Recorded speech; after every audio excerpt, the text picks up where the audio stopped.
अखिल भारतीय परिषद के महासचिव डॉक्टर ओम सुधा ने कहा, हिंदू राष्ट्र बनाना एक कोरी कल्पना है। डॉक्टर ओम सुधा ने बताया कि बिहार में जातिगत जनगणना से सामाजिक, आर्थिक व असमानता का खुलासा हुआ, जिससे भारत में हो रहे अधिकारों का हनन। डॉक्टर ओम सुधा ने गहरी चिंता जताई। पेश है एक रिपोर्ट। यही एक बात है जिसकी वजह से मूर्ख ब्राह्मण, यही एक वजह है पूजा पाठ की वजह से गंजेरी भंगेरी ब्राह्मण को भी गांव में जो है प्रणाम बाबा प्रणाम पंडित जी किया जाता है, इसी पूजा पाठ की वजह से, क्योंकि वह भगवान का डर दिखाता है। तो इसी का नुकसान है ब्राह्मणों को, और तमाम जो मंदिर का जो आर्थिक संसाधन है उस पर से भी ब्राह्मणों का कब्जा हटना चाहिए। खासतौर पे जो पिछड़ों दलितों के यहाँ जो मंदिर है वहां से जाए, ब्राह्मण को जाना चाहिए।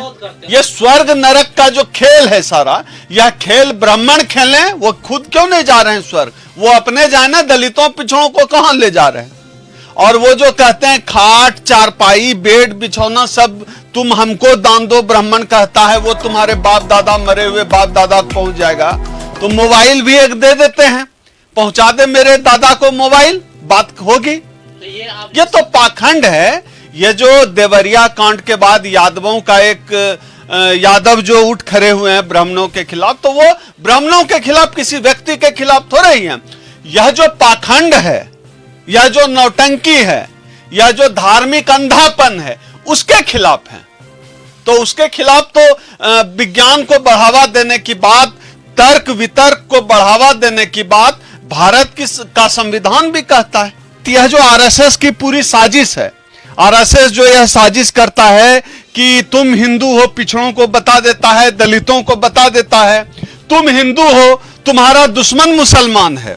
जो बात हम लोग पिछड़ों को समझाने की कोशिश करते रहे थे अब तक कि तुम हिंदू नहीं हो, तुम छोटी जात हो, तुम शूद्र हो, तुम ओबीसी हो, तुम बैकवर्ड हो, तुम पिछड़े हो, वो हम नहीं समझा पा रहे थे, ब्राह्मणों ने खुद ही समझा दिया। और उनका असली दुश्मन कौन है? कौन है जो ओबीसी आरक्षण के खिलाफ खड़ा है? कौन है जो जाति जनगणना के खिलाफ खड़ा है? कौन है जो मंडल कमीशन के खिलाफ खड़ा है? ये चीजें यादवों को हम समझा नहीं पा रहे थे, वो चीजें खुद ब्राह्मणों ने अपने व्यवहार से समझा दिया।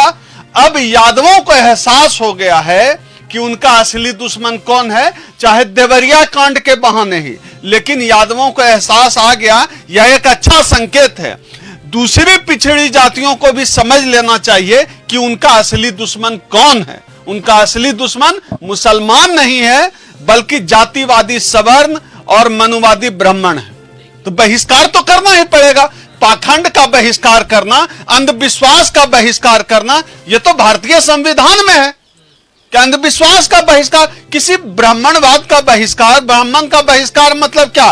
वो जो पाखंड करते हैं, वो जो कहते हैं गोबर में घी डालो, वो जो कहते हैं कि मुझे जो है पलंग दो, बेड दो, मोबाइल दो, वो सब जो है तुम्हारे पितर को मिल जाएगा, लोटा दो, बर्तन दो, ये दो वो दो, तुम्हारे माँ बाप जो मरे हुए माँ बाप हैं उनको मिल जाएगा, तो उसके खिलाफ है। ये तो नकली बात है ना। ब्राह्मण कितना जो है महान होता है, इसका उदाहरण इसी बात से मिलता है कि देश के तमाम शिक्षा के केंद्रों पर, तमाम संसाधनों पर सैकड़ों हजारों वर्षों से ब्राह्मणों का कब्जा है, लेकिन देश का एक भी विश्वविद्यालय दुनिया के टॉप 200 विश्वविद्यालय में हम नहीं हैं, जबकि कुलपति इनका रहा, वाइस चांसलर इनका रहा, प्रोफेसर इनकी जाति का रहा, जज सुप्रीम कोर्ट हाई कोर्ट में सारे इनकी जाति के हैं।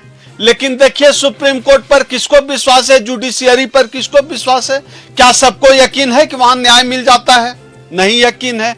सत्ता के तमाम संसाधन, तमाम पूंजी के तमाम पूंजी पर इनका हक रहा। लेकिन आप देख लीजिए हम कहां हैं आज, जो है वैश्विक स्थिति, आर्थिक स्तर पर हम कहां खड़े हैं, बेरोजगारी में हम कहां हैं। ये तो एक अच्छा संकेत है कि कम से कम जो पिछड़े हिंदू बन रहे थे उनको पता चल रहा है कि उनका असली दुश्मन कोई मुसलमान नहीं है, बल्कि उनका असली दुश्मन ब्राह्मण है, सवर्ण है। यह अच्छी बात है, पता चल रहा है।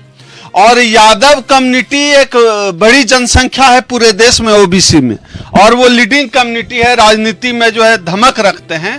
तो जिस पाखंड के खिलाफ, जो शोषकों के खिलाफ इस देश में दलितों ने लड़ाई लड़ी, दलितों ने एक जो है स्टैंड कायम किया। अब उस पर जो है आज ओबीसी भी खड़े हैं, यादव भी आकर खड़े हो रहे हैं। इसको हम एक जीत की तरह देख रहे हैं। नहीं, ब्राह्मणों का इसी से केवल नुकसान है। यही एक बात है जिससे ब्राह्मणों का नुकसान है। यही एक बात है जिसकी वजह से मूर्ख ब्राह्मण, यही एक वजह है पूजा पाठ की वजह से गंजेरी भंगेरी ब्राह्मण को भी गांव में जो है प्रणाम बाबा प्रणाम पंडित जी किया जाता है, इसी पूजा पाठ की वजह से, क्योंकि वह भगवान का डर दिखाता है। तो इसी का नुकसान है ब्राह्मणों को। और तमाम जो मंदिर का जो आर्थिक संसाधन है उस पर से भी ब्राह्मणों का कब्जा हटना चाहिए। खासतौर पे जो पिछड़ों दलितों के यहाँ जो मंदिर है वहां से जाए, ब्राह्मण को जाना चाहिए। नहीं, क्यों? ब्राह्मण देवता होता है, हम क्यों विरोध करेंगे ब्राह्मणों का? हमारी क्या औकात कि हम ब्राह्मणों का विरोध कर दें? हमको भी तो डर है, श्राप दे के कहीं हमको कौवा बना दिया तो। अरे हम ब्राह्मणों का विरोध नहीं कर रहे हैं। यह जो पाखंड है, अंधविश्वास है, हम उसके खिलाफ हैं। ब्राह्मणों से सबको डरना चाहिए। ब्राह्मण बहुत पावरफुल होता है बाबा। नहीं, हम गुमराह कब? हमने कब भारतीय संविधान के खिलाफ बात की? हमने कब कहा कि किसी को हथियार से मारो?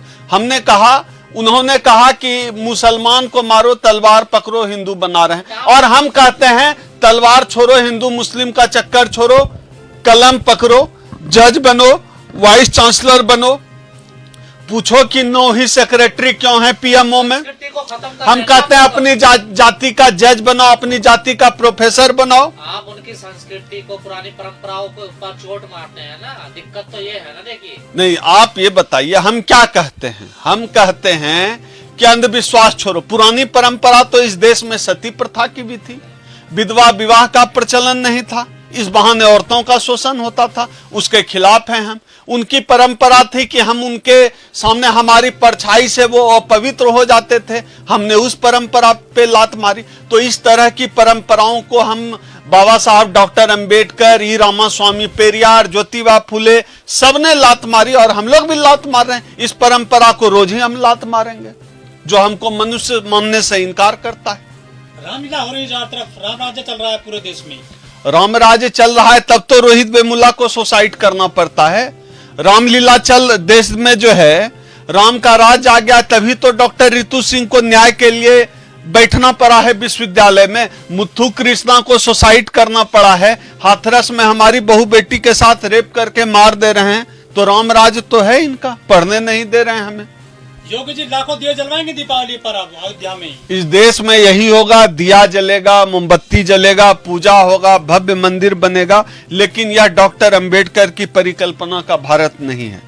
सही मायने में विश्व गुरु बनने की लड़ाई इस देश में, इस देश का अंबेडकरवादी लड़ रहा है। विश्व गुरु बनाने की लड़ाई हम लड़ रहे हैं कि संविधान के नक्शे कदम पे चल के, विज्ञान के नक्शे कदम पे चल के, आत्मनिर्भर बन के ही इस देश को विश्व गुरु बनाया जा सकता है। इस देश में जो उच्च नीच का भेदभाव है, उस भेदभाव को दूर करके सबको समान अवसर उपलब्ध करा के ही देश को विश्व गुरु बनाया जा सकता है। जाति के नाम पर कोई छोटा होगा, धर्म के नाम पर किसी से नफरत करके आप देश को विश्व गुरु नहीं बना सकते। बीजेपी के जो नेता हैं, मंत्री हैं, वो जो है रामलीला में विश्वामित्र बन रहे हैं, राम बन रहे हैं, बड़े अच्छे काम कर रहे हैं। वो राम राज्य को जमीन पर उतार रहे हैं।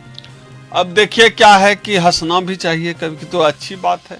मोदी जी क्या बनेंगे, मुझे इस बात का इंतजार है। अमित शाह क्या बनेंगे, हम तो ऐसी रामलीला देखना चाहते हैं कि मोदी जी राम बने, अमित शाह छोड़िए, हमारा चिराग जो है हनुमान बने। एक ऑथराइड हनुमान है हमारे यहाँ।